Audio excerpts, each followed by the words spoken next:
मित्रों नमस्कार। संतों के द्वार पर के 6 भाग हमने पूर्ण किए थे। हम नाथ संप्रदाय के विषय में चर्चा कर रहे हैं।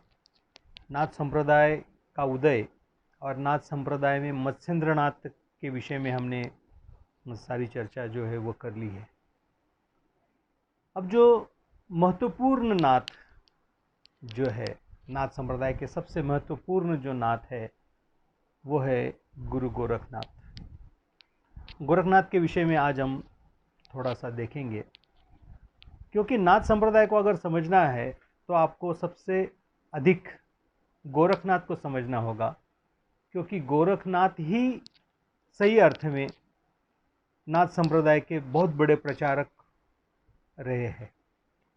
मत्स्येंद्रनाथ को भी उन्होंने किस तरह से कद्दी देश से निकला था, मत्स्येंद्रनाथ का जब हम परिचय देख रहे थे तब मैंने आपको ये बताया था।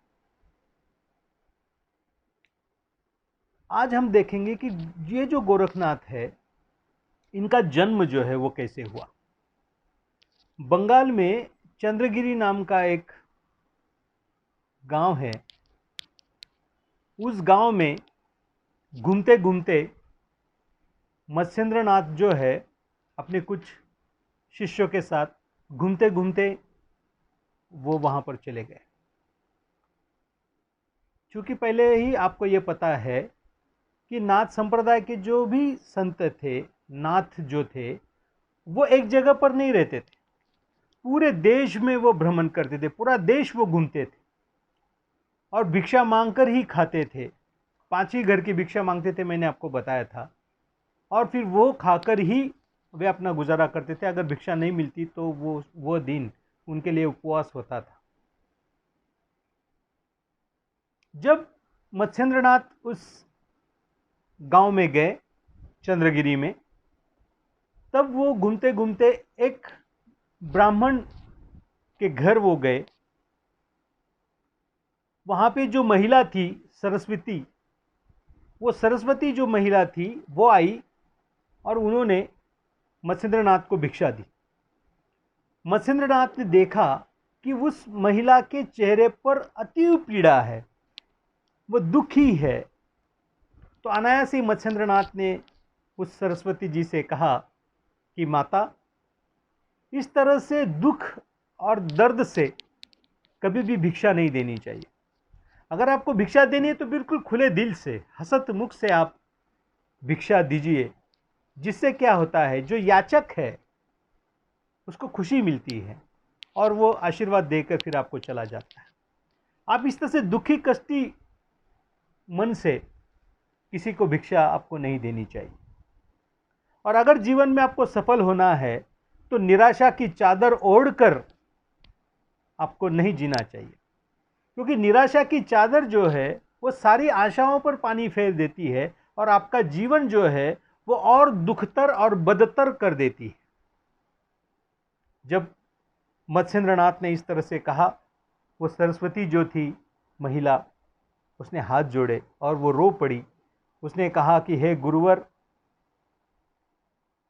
मेरे घर में लगभग सब है, मैं खुश हूं, लेकिन ये एक जो दुख है वो हमें बहुत सता रहा है, और वो यह दुख है कि मैं निसंतान हूं, मुझे कोई संतान नहीं है, और इसलिए बांझ होने का जो दुख है वो मुझे बहुत पीड़ा देता है, बहुत दर्द देता है, और जिस कारण मेरे परिवार वाले लोग भी मुझसे अच्छा बर्ताव नहीं करते।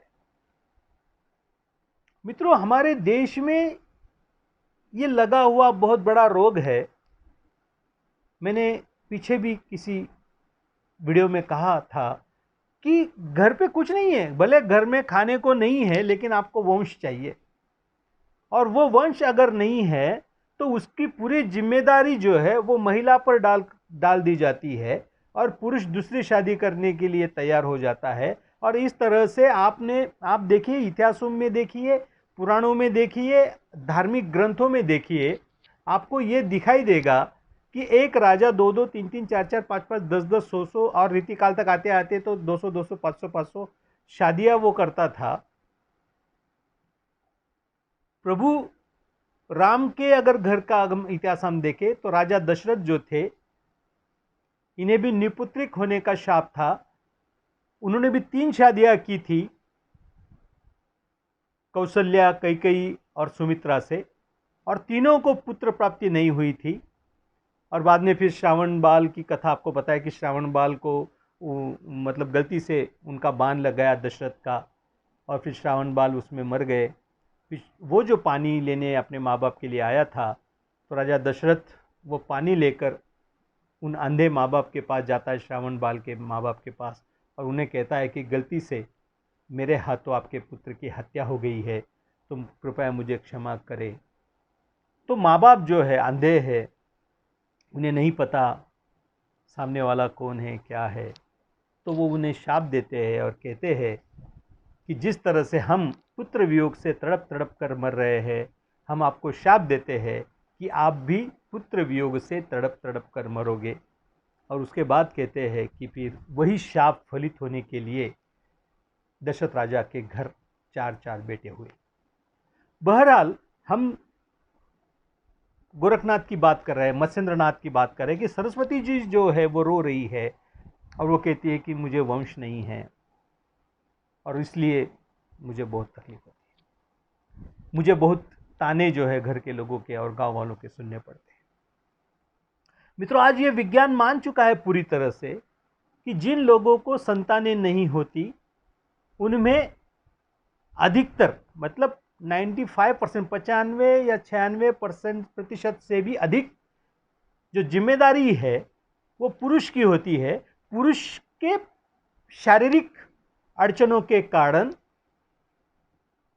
उन्हें पुत्र नहीं होता। उसमें महिलाओं की या नारी की गलती बहुत कम होती है, 1, 2, 3, 4% ही नारियों की गलती होती है। लेकिन जिम्मेदार पुरुष को कोई नहीं ठहराता, क्योंकि हम पुरुष प्रधान संस्कृति में रहते हैं। स्त्रियों को ही तकलीफ दी जाती है। सरस्वती को भी इसी तरह से तकलीफें जो है वो झेलनी पड़ रही थी। मत्स्येंद्रनाथ भावुक हो गए, उन्हें दया आई। उन्होंने कहा कि हे माँ, आप चिंता ना करो, ये लो मैं आपको बबूत दे रहा हूँ, यह बबूत आप खा लेना, आपको पुत्र प्राप्ति हो जाएगी। और कहते हैं कि मत्स्येंद्रनाथ ने बबूत जो है वह सरस्वती को दी और वो चले गए।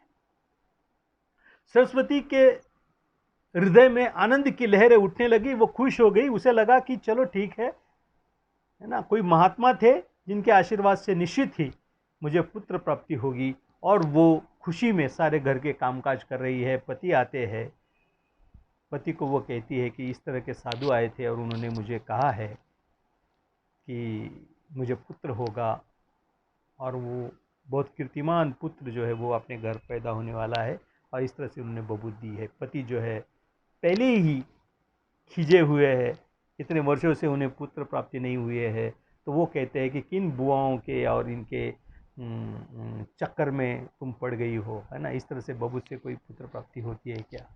कि सास भी डांटती है, ससुर भी डांटते हैं, और फिर वो बेचारी उस बबूत को कूड़े में डाल देती है, और वो कूड़ा जो है वो दूसरे दिन फेंक दिया जाता है।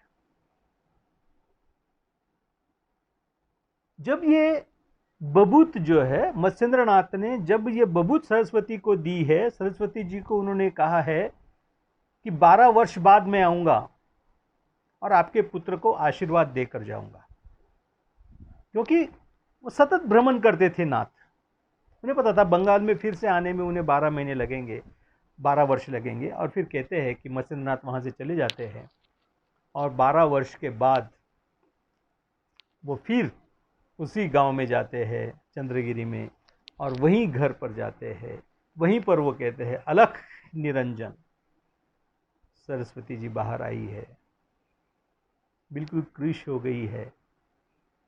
वो वेदनाएं जो है वो उसकी बढ़ी हुई है, उसके शरीर जो है वो कृश हो गया है।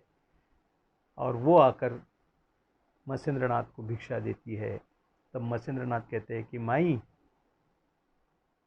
भिक्षा तो मैं लूँगा ही, साथ ही जो आपका पुत्र है उसे बुलाइए, मैं उसे आशीर्वाद देकर जाऊंगा। वो बेचारी भबक कर रोने लग जाती है।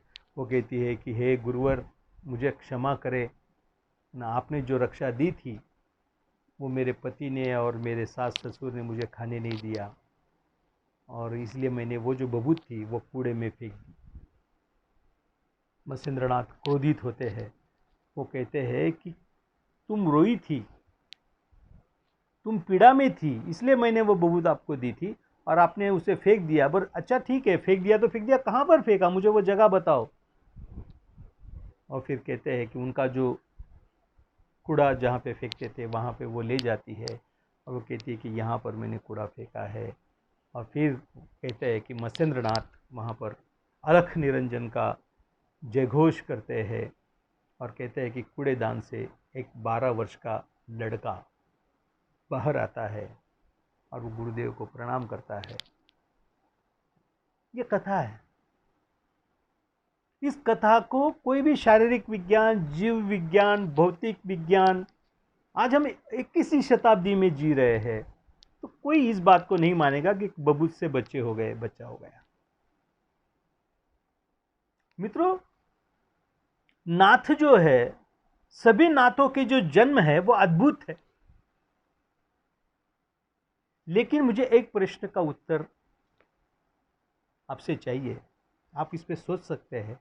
क्या 21वीं शताब्दी में अनारस जन्मी संतान को कूड़े में फेंका नहीं जाता? क्या अनाथ बच्चे कूड़ों में, कचरों के ढेरों में आज भी नहीं मिलते? जी, वैसा ही हम समझ के चले कि किसी ने कूड़े में किसी बच्चे को फेंक दिया होगा। मत्स्येंद्रनाथ ने उनको वहां से उठा लिया। जब पारस होता है ना दोस्तों, पारस जब लोहे को स्पर्श कर जाता है उसका सोना हो जाता है। मत्स्येंद्रनाथ का स्पर्श उस लड़के को हुआ और वो गुरु गोरखनाथ हो गया।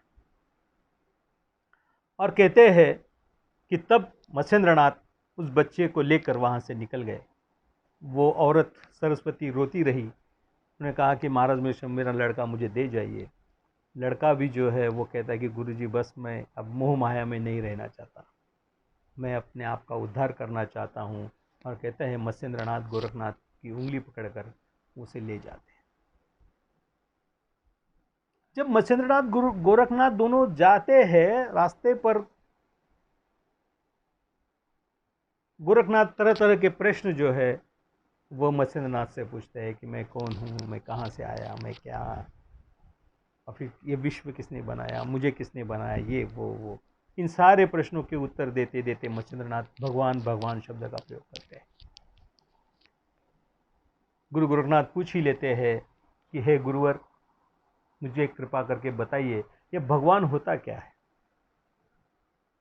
मित्रों, आज 21वीं शताब्दी में भी कई ऐसे लोग हैं जिन्हें भगवान पता नहीं है, ईश्वर पता नहीं है। ईश्वर की खोज लगातार हजारों वर्षों से लगातार ईश्वर की खोज हो रही है। कोई मंदिरों में खोज रहा है, कोई मस्जिदों में खोज रहा है, कोई गुरुद्वारा में खोज रहा है, कोई चर्चों में खोज रहा है, कोई निर्गुण निराकार में खोज रहा है, कोई वनस्पतियों में खोज रहा है, कोई सगुण निर्गुण सब में खोज रहा है। किसी को कृष्ण दिख रहा है, किसी को राम दिख रहा है, किसी को कौन दिख रहा है, किसी को कौन दिख रहा है। हर तरह के भगवान के विभिन्न विभिन्न स्वरूप हमारे यहाँ है। कहते हैं 36 करोड़ देवियां और देवताएं हैं हिंदू समाज में, सनातन समाज में। लेकिन मत्स्येंद्रनाथ ने जो गोरखनाथ को बताया वो भगवान, उसका जो स्वरूप है, उसकी जो परिभाषा है, वह सुनकर आप भी आह्लादित हो जाएगी, इसका मुझे यकीन। भगवान शब्द का विग्रह करते हैं मत्स्येंद्रनाथ। वो कहते हैं भगवान है ना, भगवान। वो बताते हैं कि भ से होता है भूमि। भूमि मतलब ये पृथ्वी, जहां जहां जमीन आपको दिखेगी वह भूमि। ग से होता है गगन। गगन मतलब आकाश। पृथ्वी हो गई, आकाश हो गया, व से वरुण, वरुण मतलब हवा, वायु, व से वायु, वायु मतलब हवा। आ है ना, व को आ की मात्रा है ना। आ से आकाश, और न से नीर, पृथ्वी, भूमि है ना, भ से भूमि, ग से गगन, आकाश, पृथ्वी, आकाश, फिर व से वायु है ना, वायु मतलब हवा, आ से आकाश और न से नीर, पृथ्वी, आकाश, जल, पानी, वायु और अग्नि, इन 5 तत्वों से मनुष्य का शरीर बनता है। और वो समझाते हैं उन कि ये होता है भगवान। ये 5 तत्व जो है जब वो मिल जाते हैं तो बनता है मनुष्य। हमारा भी शरीर इन्हीं 5 तत्वों से बना हुआ है मित्रों, और इन्हीं 5 तत्वों से जो शरीर बनता है वो उसे जो बनाता है या उसमें जो आत्मा होती है वो होता है ईश्वर। इस शरीर से जब वो ईश्वर निकल जाता है, आत्मा निकल जाती है, आप उसे प्राणवायु कह लीजिए, ऑक्सीजन कह लीजिए, आपको जो भी आधुनिक जो भी शब्द देना है दे दीजिए। जब ऑक्सीजन आपके शरीर में जाना बंद कर देता है आप मर जाते हो, इसलिए तो उसे प्राणवायु कहा है। संतों ने भी अक्सर ये कहा है कि मैं अंदर भी हूं, मैं बाहर भी हूं, मैं बाहर भी हूं, मैं अंदर भी हूं। है क्या? बाहर जो है वो हवा ही है, वही प्राण जो है वह अंदर जाता है, और फिर वही प्राण जो है वो बाहर जाता है, अंदर जाता है, बाहर जाता है, अंदर जाता है, बाहर जाता है। संत कबीरदास ने बहुत सुंदर कहा है, जल में कुंभ, कुंभ में जल, बाहर भीतर पानी, फूटा कुंभ जल जल ही समाना, यह तत्व जाने वह ज्ञानी। सब कुछ यही है बच्चों, मित्रों। हमारा है क्या? ये शरीर जो है ये कुछ नहीं है, मिट्टी का घड़ा है, टूटना है, किसी न किसी दिन टूट जाएगा, फूट जाएगा। और ये जो मूल तत्व है, ये मूल तत्व मत्स्येंद्रनाथ ने गोरखनाथ को समझाया। उन्होंने कहा कि भगवान का ये है। पूरे 5 तत्व जो है, इन 5 तत्वों से ये सारी पृथ्वी बनी है। ये मनुष्य बने हैं, प्राणी बने हैं, पशु बने हैं, पक्षी बने हैं, सजीव बने हैं, निर्जीव जो है वो भी, सब कुछ जो है इन्हीं 5 तत्वों से बना है। और इन 5 तत्वों से ही ईश्वर भी निर्मित होता है। ईश्वर खिलता है, ईश्वर बाहर आता है, अंदर है, बाहर है, और फिर वह इस विश्व को चलाता है।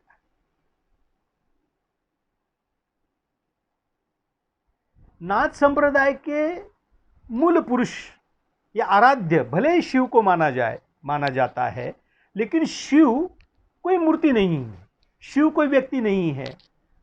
शिव का अर्थ है वह निर्गुण निराकार स्वरूप जिसे आप प्राप्त कर सकते हैं। इसलिए नाथों ने उसे प्राप्त करने के लिए हठ योग या अष्टांग योग जिसे आप कहते हैं उसको उन्होंने खोजा था। उन्होंने कहा था कि जो कुंडलिनी शक्ति है हमारी, उसे जागृत करके उसे जब सहस्रार में हम ले जाएंगे तो हमें पता लग जाएगा कि हम कौन है, ईश्वर कौन है। ईश्वर और हमारा जो भेद है वो भेद टूट जाएगा। और इस बात को मत्स्येंद्रनाथ ने गोरखनाथ को सिखाया था। उनसे सारी ये जो क्रियाएं जो थी, ध्यान थे, धारणा थे, अष्टांग योग था, ये सारी चीजें जो है वो उन्होंने उनसे करवाई। और वो करने के बाद जो है गुरु गोरखनाथ का जो स्वरूप था वो बदल रहा था। एक छोटा सा बच्चा 12 वर्ष जिसने कूड़े में कचरे में गुजारे, एक अनाथ बच्चा जिसे मत्स्येंद्रनाथ ने अपनाया और पूरी दुनिया के नाथों का नाथ कर दिया। किसी अनाथ का नाथ होने की जो प्रक्रिया है वो जहां पर होती है उसे आप नाथ संप्रदाय कह सकते हैं, क्योंकि सभी के सभी नाथ जो है उनका जो जन्म है वो अद्भुत है। किसी को कहते हैं कि वो मछली से निकला, किसी से कहते हैं हाथी के कान से आया, किसी को कहते हैं सांप का जो अंडा था उस अंडे से नागनाथ का जन्म हुआ। इस तरह से अद्भुत है सब कुछ, कोई यज्ञ से निकला हुआ है। तो ये जो सारी नाथों के जन्म के विषय में जो भी धारणाएं हैं वो सारी की सारी अद्भुत है। और वो अद्भुत इसलिए है क्योंकि वो अनाथ है, और उनके जन्म को दिखाने के लिए शायद नारद भक्ति सूत्र में और इस तरह के अन्य जो भी पुराण है उन पुराणों में यह कहा गया कि नाथ जो है इनके जन्म ऐसे ऐसे हुए। वो तो कहते हैं कि ब्रह्मा जो थे वो आकाश से जा रहे थे, उन्होंने उर्वशी को देख लिया और फिर जो है उनका वीर्य पतन हुआ और वो वीर्य जो है वो मछली ने निगल लिया, है ना, और इसलिए वो मछली से फिर वो मत्स्येंद्रनाथ का जन्म हुआ। फिर एक सांप ने भी उस वीर्य को लिया तो उससे नागनाथ का जन्म हुआ। इस तरह की कई कथाएं हैं। इन कथाओं में मुझे कोई उसमें कोई बहुत बड़ी चीज़ नहीं लगती, या आपको बताने जैसी वही कोई चीज़ नहीं है। और मैं कोई कथाकार नहीं हूँ। कथाकार इस तरह की कथाओं को रंगीत संगीत करके आपको बताते होंगे। हमारा उद्देश्य कथाओं को जानना नहीं है, हमारा उद्देश्य है कि संतों के द्वार के माध्यम से जिन संतों ने हमारे समाज को जो देन दी है वह देन आज कितनी उपयोगी है हमें, या वो कितने कालजयी उनके वाक्य थे या कालजयी उनकी शिक्षा दीक्षा थी जो आज हमारे समाज के लिए कितने फायदेमंद है। इसको समझना, इसको जानना, ये हमारा उद्देश्य। फिर भी इन छोटी छोटी कथाओं को तो मुझे बताना ही पड़ेगा आपको, क्योंकि वो नहीं बताऊंगा तो फिर आप इस बात को कैसे जान पाएंगे। जो नवनाथ है उनकी कथाओं के विषय में और उनके जन्म कहाँ पे हुआ और उनकी आज समाधि कहाँ है, वो सिर्फ मैं आपको एक 2-3 मिनट में सब कुछ बताना चाहता हूँ। ये जो संत हुए उनमें आपको मालूम है कि नवनाथ माने जाते हैं, जिसमें से पहले मत्स्येंद्रनाथ, जिसके विषय में मैंने 3 कथाएं पिछले वीडियो में बताई थी। इस कथा में मैंने आपको एक कथा भी और बता दी। गोरक्षनाथ के विषय में मैंने अभी अभी आपको बताया। गोरक्षनाथ जो है इनका बंगाल में इनका जन्म हुआ, चंद्रगिरी में। और जूनागढ़ जिले में जो संजीवन उनकी जो समाधि है वह सौराष्ट्र में जो जूनागढ़ जिला है वहाँ पर उनकी आज जीवंत समाधि जो है संजीवन समाधि वहाँ पर उन्होंने ली थी। फिर तीसरे है गहिनीनाथ। गहिनीनाथ कनकगिरी गांव में मच्छिंद्रनाथ ने गोरखनाथ को मंत्र दीक्षा दी थी, उसी का स्मरण वो कर रहे थे। गहिनीनाथ का जो जन्म है इसकी भी एक अद्भुत कथा है कि एक गांव में बैठे हैं गोरखनाथ, उनको बताया गया संजीवन दीक्षा जो उनको दी थी, संजीवन मंत्र जो है वो उनको दिया था और वो उस मंत्र का उच्चारण कर रहे थे। छोटे ही थे, 15-16 साल के थे।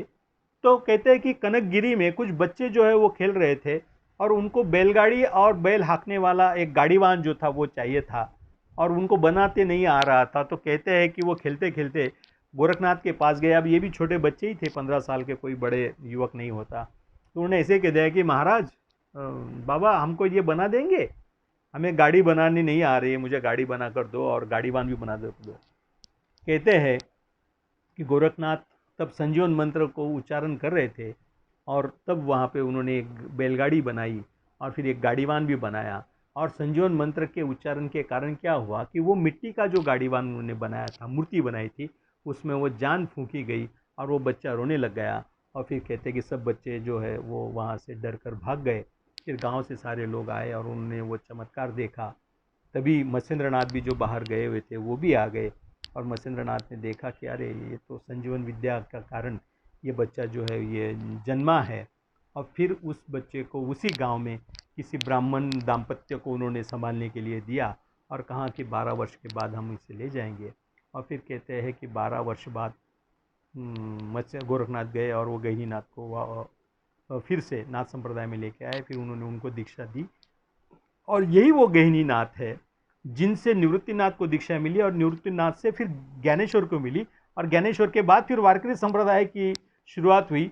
वस्तुतः हम ज्ञानेश्वर मतलब महाराष्ट्र के संतों को समझने के लिए नाथ संप्रदाय पढ़ रहे हैं। और इस नाथ संप्रदाय में जो मूल पुरुष है वो ज्ञानेश्वर है, अंतिम पुरुष जो है वो ज्ञानेश्वर है। और ज्ञानेश्वर को समझने के लिए हमें नाथ संप्रदाय देखना पड़ रहा है। और उस नाथ संप्रदाय के ये तीसरे नाथ थे गहिनी नाथ, जिनके कारण महाराष्ट्र में बहुत बड़ा प्रचार प्रसार हुआ और ज्ञानेश्वर जो है इन्हीं के परंपरा से आते हैं। तो ये जो गहिनी नाथ है इनका जगन्नाथपुरी में ये कनकगिरी है, मतलब ओडिशा। ओडिशा में जो जगन्नाथपुरी है उस जगन्नाथपुरी में कनकगिरी नाम का गांव है, वहाँ पर इनका जन्म हुआ था और वहाँ पर ही ये पले बढ़े और फिर उनको लेकर वो आए। अब ये चमत्कार हुआ था, क्या हुआ था, इसमें हम नहीं जाएंगे। आधुनिक काल के अनुसार उनका विचार करेंगे कि वहाँ पर भी कोई अनाथ बच्चा उनको रोता हुआ दिखा होगा, उनको उन्होंने उठाया, उस ब्राह्मण दाम्पत्य को दिया और फिर उनको उन्होंने गहिनीनाथ नाम दिया। ठीक है, आगे चलते हैं। आगे जो चौथे जो नाथ है वो है जालिंदर नाथ। जालिंदर नाथ जो है ये हस्तिनापुर में बृहदवा नाम का जो राजा था, जो पांडवों के ही वंशज थे बृहदवा, इन्होंने एक यज्ञ किया था और उस यज्ञ को पूरा होने के बाद उन्होंने जब बभूति लेने के लिए यज्ञ में हाथ डाला तो कहते हैं वहाँ पर एक बच्चे के रोने की आवाज़ आई, वो उस बच्चे का स्पर्श उनको हुआ और कहते हैं कि वहाँ से उन्होंने उस बच्चे को बाहर निकाला और फिर उस बच्चे का नाम जो है वो उन्होंने जालंधर रखा। और फिर आगे चलकर यही जालंधर जो है वो गोरखनाथ और नाथ संप्रदाय के सभी नाथों के संपर्क में आया। फिर वहाँ से उसे वो ले गए और फिर उनको मंत्र दीक्षा देकर फिर वो जालिंदर नाथ बने थे। और ये जो जालिंदर नाथ है इनकी संजीवन समाधि जो है ये बीड जिला, महाराष्ट्र के बीड जिले में केलवाड़ी नाम का एक गांव है, तालुका पाटोदा, यहाँ पर उनकी आज भी जो है संजीवन समाधि आपको कभी भी आप आएंगे आपको देखने को मिल जाएगी। फिर जो पांचवें नाथ है वो है कानिफ नाथ। जब बद्रिकाश्रम में, ऐसी कथा है कि बद्रिकाश्रम जो है बद्रिकाश्रम, इस बद्रिकाश्रम में शिवजी और गहिनीनाथ ये किसी विषय पे चर्चा कर रहे थे और तब एक हाथी के दहाड़ने की, चिल्लाने की आवाज़ आई। तब शिवजी ने बताया कि ये जो हाथी है इसके कान में जो है ईश्वर ने अवतार लिया है, तो हम जाकर उसे बाहर निकालते हैं। और फिर कहते हैं कि शिवजी, गहिनीनाथ और अग्निदेव ये तीनों वहाँ पर गए और वहाँ पर उन्होंने मंत्र कहकर, कहते हैं कि कानिफनाथ को वहाँ से उन्होंने निकाला और फिर वो जो है उनको कान से उनका जन्म हुआ था, इसलिए कहते हैं कि उनको कानिफनाथ यह नाम दिया गया। वो जो बालक था वो 16 वर्ष का था, जो कान से निकला था, उसका नाम उन्होंने कानिफनाथ रखा। और उनका जन्म हिमालय में गिरिकंटक में हुआ था और उनकी जो समाधि है वो अहमदनगर जिले के तालुका तहसील पाथरडी के मढ़ी गांव में आज भी इनकी है। मतलब आप देखोगे कि लगभग सभी नाथ संप्रदाय के जो संत थे इनकी जीवंत समाधि जो है वो आपको महाराष्ट्र में अधिक देखने को मिलेगी। ठीक है, तो इस तरह से कानिफनाथ। अब कानिफनाथ का जन्म क्या, वो कोई हाथी उस 16 वर्षीय युवक को मार रहा होगा या उसने आक्रमण किया होगा, वहाँ से ये दोनों तीनों संत जा रहे होंगे और इन्होंने उसको, जालिंदर नाथ ने उनको बचाया होगा और इसीलिए फिर वो नाथ संप्रदाय में दीक्षित हुए होंगे और उनका भी नाम जो है वो कानिफनाथ दिया होगा। इस तरह से कुछ भी पता नहीं है ना, पुराणों में और आख्यानों में ना जाने क्या क्या कथाएं लिखी है। हम तो बस उनके कार्य को महत्व दे रहे हैं, उनके जन्म के विषय में बस वो कथा जिन लोगों को उसमें बहुत इंटरेस्ट होता है उन्हें बहुत अच्छी लगती है, इसलिए ये छोटी छोटी कथाएं मैं बता रहा हूँ। मैं उसके विश्लेषण में भी नहीं जा रहा हूँ, मुझे उसे बहुत लंबा भी नहीं करना है। ठीक है, फिर आते हैं भर्तरीनाथ। भर्तरीनाथ जो है इनके जन्म के विषय में गुड़ है। कहते हैं कि वो उर्वशी का सौंदर्य देखकर सूर्य का वीर्यपात हुआ था और उसे भर्तरीनाथ का जन्म हुआ। और कहते हैं कि भर्तरीनाथ का जब किसी जंगल में जन्म हुआ तो वो जंगल में हिरण और उसके बच्चों के साथ ही रहे और काफ़ी एक बार जयसिंह और रेणु का ब्राह्मण दाम्पत्य वहाँ से उस जंगल से जा रहा था तो उन्होंने देखा कि कोई बालक जो है उन हिरण के साथ ही रह रहा है और वही इसी तरह से वो घास फूस खा रहा है, पत्ते खा रहा है और वो उसी हिरनी की तरह ही चिल्ला रहा है। जब उन्होंने देखा तो वो उसे उठाकर लेके गए घर, और उन्होंने उसे मनुष्य की भाषा और मनुष्य खाना पीना वगैरह जो है वो सिखाया। और तब कहते हैं कि गोरखनाथ एक दिन वहाँ पर गया और गोरखनाथ के हवाले उनको किया गया, और गोरखनाथ ने दीक्षा देकर उसको भर्तरीनाथ जो है वो नाम दिया। इनकी जो आजीवन इनका जो जन्म था वो निमिषारण्य जो है, जंगल में इनका, निमिषारण्य में इनका जन्म माना जाता है। और उनका जो संजीवन समाधि है वो रंगून तालुका गंगखेड़ जिला परभनी, यहाँ पर इनकी आज भी संजीवन समाधि है, आप वहाँ पर देख सकते हैं। और फिर सातवें नाथ है रेवणनाथ। रेवणनाथ के विषय में ऐसा कहा जाता है कि ब्रह्मदेव का जब वीर्यपात हुआ तो वो रेवा नदी के किनारे पड़ा, और वहाँ रेवा नदी के किनारे ही इनका जन्म हुआ। और ये बच्चा जो है ये रेवा नदी के किनारे सहजरूप नाम के किसी कुंभी को मिला था, और उन्होंने इसको संभाला, और वो रेवा नदी के किनारे मिला था, इसलिए उनका नाम रेवणनाथ जो है वह दिया गया। इनकी जो संजीवन समाधि है ये रेनाभी वीटा, तहसील खानापुर, जिला सांगली में वीटा नाम का एक गांव है, यहाँ पर उनकी संजीवन समाधि आज भी आपको देखने को मिलेगी अहमदनगर जिले में। फिर आठवें जो नाथ है वह है वट सुप्रनाथ, या इनको ही नागनाथ कहते हैं। जैसे मैंने आपको बताया था कि ब्रह्मदेव के वीर्यपात होने के बाद कहते हैं कि एक नागिन ने उसको निगल लिया था, और फिर उसने जो अंडा दिया उस अंडे से इस बच्चे का जन्म हुआ, इसलिए इनको नागनाथ कहते हैं। इसको भी ब्राह्मण पति पत्नी ने जो है कोशधर्म नाम के ब्राह्मण पति ने, और सुधा उनकी जो पत्नी थी उनका नाम था सुधा, इन दोनों ने उनसे पाल पोस कर बड़ा किया था। इनका जन्म भी नैमिषारण्य में ही हुआ था, और इनकी संजीवन समाधि जो है वडवल तहसील चाकुर जिला लातूर में इनकी समाधि जो है वो आपको महाराष्ट्र में देखने को आज भी मिलेगी। और फिर नौवे जो नाथ थे वो है चरपटी नाथ। चरपटी नाथ नदी किनारे ये मिले थे। शब्दश्रवा नामक ब्राह्मण कुलित गांव में रहता था। भगीरथी के तीर पर इनका ये मिले थे चरपटी नाथ, उनका नाम उन्होंने चरपटी नाथ रखा। दत्त गुरु ने इन्हें दीक्षा दी, ऐसी कथा है। संजीवन समाधि इनकी नहीं मिलती। इनके विषय में कहा जाता है कि चरपटी नाथ आज भी सूक्ष्म शरीर में इर्द गिर्द हमारे घूम रहे हैं, और वो आज भी नाथों का या अपने भक्तों का जो है वो कल्याण कर रहे हैं। इस तरह की कथाएं जो है वो नवनाथों के जन्म के विषय में जो है वो आवश्यक थी बताना, इसलिए मैंने बताया है। अगले वीडियो में हम सिर्फ गोरखनाथ का जो कार्य है उसको हम लोग देखेंगे। और फिर मैं ये बताना चाहता हूँ कि गहिनीनाथ के जो शिष्य थे वो थे निवृत्तिनाथ, और वो निवृत्तिनाथ की संजीवन इनका जन्म जो है वो ज्ञानेश्वर के वो बड़े भाई थे। इनका जन्म आलंदी में हुआ था, और इनकी संजीवन समाधि आज भी त्र्यंबकेश्वर में है। त्र्यंबकेश्वर में अगर आप जाएंगे कभी तो त्र्यंबकेश्वर में उनकी समाधि आज आपको देखने को मिलेगी। ठीक है, इसके बाद अब ये सारी कथाएं जो थी वो बता दी गई, क्योंकि नाथ संप्रदाय का जब हम अध्ययन कर रहे हैं तो इनके विषय में बताना आवश्यक मुझे लगा, इसलिए मैंने ये बताया है। आगे चलकर हम गोरखनाथ का जो कार्य है वो ज़्यादा महत्वपूर्ण है, और उसकी ओर हम अगले वीडियो में हम उस पर विचार करेंगे। आप सभी ने मुझे प्यार से सुना, आपका बहुत बहुत आभार, धन्यवाद। जय हरि।